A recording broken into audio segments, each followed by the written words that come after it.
Hello বন্ধুরা, আজকে 18 April এবং আমাদের আলিপুর আবহাওয়া দপ্তর থেকে নিউ বুলেটিনে জানিয়েছি এবছর আমাদের ভারতবর্ষে স্বাভাবিকের থেকে কম বৃষ্টিপাত ঘটতে পারে। এছাড়াও আমাদের আলিপুর আবহাওয়া দপ্তর থেকেও জানিয়ে দিচ্ছে বাংলাতে এবছর বৃষ্টির পরিমাণ কম থাকার সম্ভাবনা রয়েছে এবং আমাদের আইএমডি থেকে জানাচ্ছে যে আমাদের ভারতবর্ষের ওপর এই সময় 2 থেকে 3টে সিস্টেম কাজ করছে। ঠিক আমার তামিলনাড়ুর উপর দিয়ে মান্নার উপসাগরের উপরে একটি নিম্নচাপ অক্ষরেখা রয়েছে এবং আমাদের উত্তর ভারতের দিকে একটি পশ্চিমে ঝঞ্ঝা প্রবেশ করে রয়েছিল ঠিক 16 তারিখের পর থেকে, মানে আমরা ট্রপোস্ফিয়ার লেভেলে। তারই ফলে আগামী 24 ঘন্টার মধ্যে আসাম, মেঘালয়, বিহার, অভ্যন্তরীণ করাক, জম্মু কাশ্মীর, লাদাখ, গিরগিট, বালুচিস্তান, মধ্য মহারাষ্ট্র, মারাঠওয়াড়া এবং আমাদের উত্তরবঙ্গের বেশ কিছু অঞ্চলে 40 থেকে 50 কিলোমিটার বেগে দমকা ছোড়ার সঙ্গে বজ্রবিদ্যুৎ সহ বিক্ষিপ্ত আকারে বৃষ্টিপাতের সম্ভাবনা রয়েছে। এছাড়াও আমাদের আইএমডি থেকে জানাচ্ছে যে ঠিক আমাদের নতুন করে ঠিক যে নিম্নচাপ অক্ষরেখা এবং আমাদের ঘূর্ণাবর্ত অক্ষরেখাটি অবস্থান করছে, তারই ফলে একটু শক্তি বৃদ্ধি করতে পারে ঠিক 20 তারিখের দিকে। এবং শক্তি বৃদ্ধি করতে ক্রমশ আমাদের ঠিক ঝাড়খণ্ড এবং বিহারের উপর দিয়ে ঠিক আমরা গাঙ্গে দক্ষিণবঙ্গের দিকে 21 তারিখের দিকে ধেয়ে আসার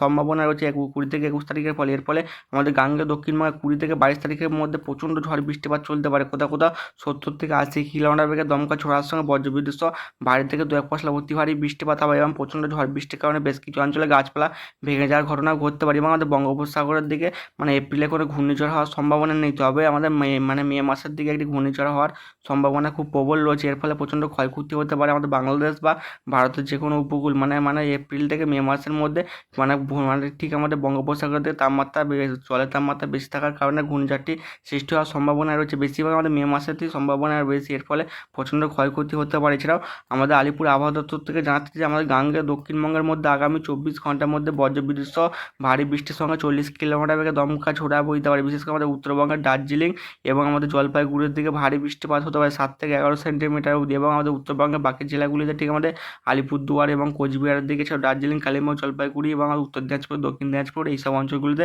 হালকা থেকে মাঝারি বজ্রবিদ্যুৎ সহ বিক্ষিপ্ত আকারে বৃষ্টিপাত হবে। শুধু উত্তরবঙ্গের ওই দুই জেলায় ভারী বৃষ্টিপাতের সম্ভাবনা রয়েছে। এবং আমাদের গাঙ্গে দক্ষিণবঙ্গে ঠিক আমাদের বীরভূম, এইদিকে আমাদের মুর্শিদাবাদ, এছাড়াও আমাদের দুই বর্ধমানের দিকে, এছাড়াও নদীয়ার দিকে বজ্রবিদ্যুৎ সহ বিক্ষিপ্ত ভারী বৃষ্টিপাত হতে পারে। 2-1 পশলা ভারী বৃষ্টিপাতের সম্ভাবনা রয়েছে। বিশেষ করে মুর্শিদাবাদের দিকেও বজ্রবিদ্যুৎ সহ বিক্ষিপ্ত ভারী বৃষ্টিপাত হতে পারে এবং বীরভূমের দিকেও হওয়ার সম্ভাবনা রয়েছে। এছাড়াও আমাদের আলিপুর আবহাওয়া দপ্তর থেকে জানাচ্ছে যে আগামী 24 ঘন্টার মধ্যে ঠিক আমাদের উপকূলীয় কর্ণাটক, কেরালা, মাহে, তামিলনাড়ু, পুদুচেরি, করাইকলের দিকে গরম এবং আর্দ্রতাজনিত অস্বস্তিকর পরিবেশ তৈরি হয়, প্রচণ্ড হারে তাপমাত্রা বৃদ্ধি পেতে পারে। এবং আমাদের আলিপুর আবহাওয়া দপ্তর থেকে জানাচ্ছে যে 19 তারিখ থেকে 23 তারিখ অবধি ঠিক বেলা 11টা থেকে বিকেল 4টে অবধি ঘরের বাইরে বেশিক্ষণ না থাকার পরামর্শ দিচ্ছে। প্রচণ্ড আকারে তাপপ্রবাহ চলে আসার সম্ভাবনা রয়েছে এবং পশ্চিমের জেলাগুলিতে প্রায় দুপুর 11টা থেকে 12টার দুপুর 2টোর মধ্যে সর্বোচ্চ তাপমাত্রা প্রায় 40 ডিগ্রি ছাড়িয়ে 42 ডিগ্রি ঘরে পৌঁছানোর সম্ভাবনা রয়েছে এবং প্রচুর পরিমাণে পানীয় জল পান করার পরামর্শ দিচ্ছে আমাদের আইএমডি থেকে। এবং ইসিএমডব্লিউএফ মডেল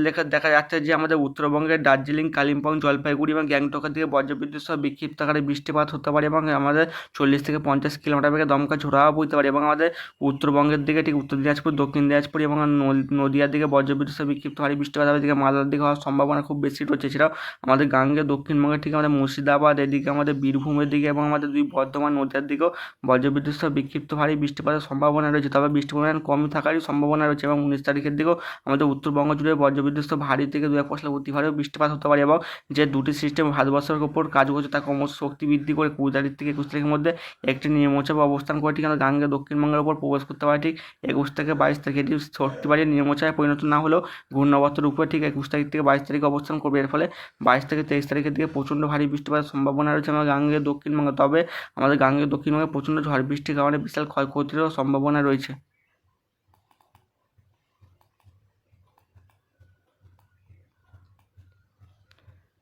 এবং আমাদের ইসিএমডব্লিউএম মডেল দেখা যাচ্ছে যে আজ দুপুরবেলার দিকে প্রচণ্ড তাপপ্রবাহ চলবে ঠিক আমাদের উত্তরবঙ্গের দিকে চলতে পারে এবং আমাদের গাঙ্গে দক্ষিণবঙ্গে এবং মধ্য ভারতের দিকে প্রচণ্ড আকারে তাপমাত্রা বৃদ্ধি পাবে। বিশেষ করে আমাদের ভারতের দিকে থাকতে পারে 41 ডিগ্রি আশপাশে, নাগপুরের দিকে 43 ডিগ্রি, এদিকে ভুবনেশ্বরের দিকে প্রায় 35 থেকে 36 ডিগ্রি আশপাশে, ঠিক আমাদের বিহারের দিকে থাকতে পারে প্রায় 40 ডিগ্রি আশপাশে এবং আমাদের ঝাড়খণ্ডের দিকে 40 থেকে 41 এবং আমাদের গাঙ্গে দক্ষিণবঙ্গের পশ্চিমের জেলাগুলিতে প্রায় 40 থেকে 42 ডিগ্রি তাপমাত্রা থাকবে এবং কলকাতার দিকে 36 থেকে 38 ডিগ্রি তাপমাত্রা থাকার সম্ভাবনা রয়েছে। সবথেকে তাপমাত্রা বৃদ্ধি পাবে ঠিক কালকের থেকে। বিশেষ করে 19 তারিখে দুপুর 1টা থেকে 2টোর মধ্যে পশ্চিমের জেলাগুলিতে ঠিক পুরুলিয়া বাঁকুড়ার দিকে প্রায় 41 থেকে 43 ডিগ্রি ঘরে তাপমাত্রা থাকবে এবং কলকাতার দিকে প্রায় 36 থেকে 38 ডিগ্রি ঘরে তাপমাত্রা থাকার সম্ভাবনা রয়েছে। এদিকে আমাদের নিউ দিল্লির দিকেও তাপমাত্রা প্রায় 41 থেকে 43 ডিগ্রি ঘরে থাকতে পারে এবং মধ্য ভারতের দিকেও প্রায় 40 থেকে 43 ডিগ্রি ঘরে তাপমাত্রা থাকার সম্ভাবনা রয়েছে এবং 20 তারিখের দিকে তাপমাত্রা আরও বৃদ্ধি পাবে। পশ্চিমের জেলাগুলিতে প্রায় 43 থেকে 44 ডিগ্রি পর্যন্ত তাপমাত্রা উঠে যাওয়ার সম্ভাবনা রয়েছে এবং মঙ্গলবার দিকেও তাপমাত্রা বৃদ্ধি পেয়ে প্রায় 40 থেকে 42 ডিগ্রি ঘরে তাপমাত্রা থাকার সম্ভাবনা রয়েছে।